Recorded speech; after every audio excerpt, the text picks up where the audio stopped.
Hello, welcome to PBA 305, where American public policy comes alive. We have a very exciting week again ahead of us. It's hard to believe it's week 8, but here we go.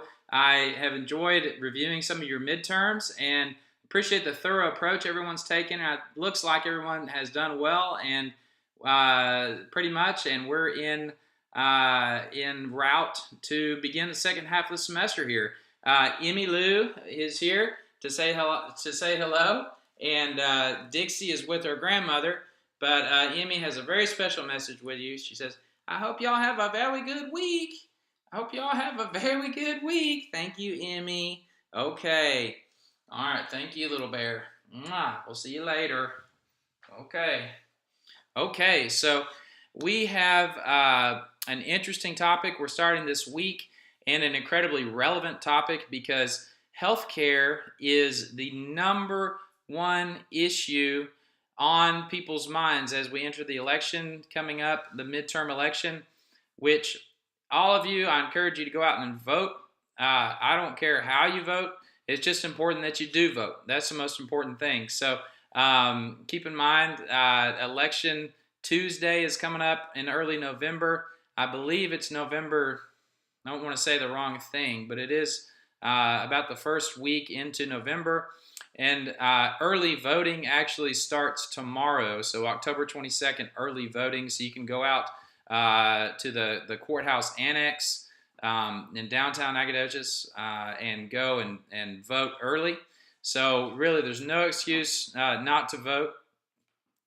Giving you guys some advance notice here so you can get out and do it either over the next 2 weeks, early voting, or on election day itself. It's a very important election, so at state, local, and national levels.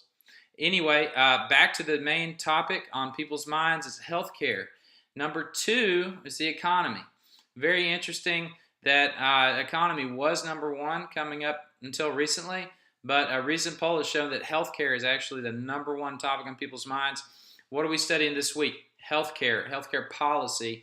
We're going to look at some of the ins and outs of healthcare policy, some of the history of healthcare policy, and what are some of the important issues. One of them is pre-existing conditions, namely if you have a health condition going into entering an insurance policy. Say you leave work with an employer where you had an insurance policy, and then you went to go and apply for a new insurance policy.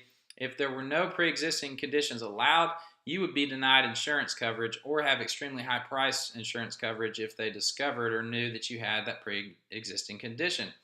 So the way the law is structured now, insurance companies cannot discriminate against you if you have a pre-existing condition. They can't deny you coverage.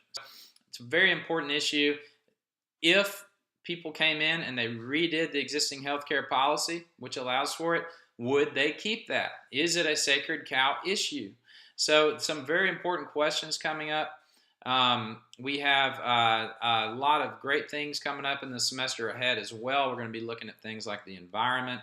Well beyond, we're going to look at how to do cost-benefit analysis of policies. It's very exciting stuff, very really real-world applicable, and very interesting conversation as well. So thank you very much, guys. I really, really appreciate all that you're doing. And as you know, I'm always available. Feel free to call me, text me, email me anytime, 936-205-8236. And just really, really appreciate you guys. Thanks a lot. Have a great week.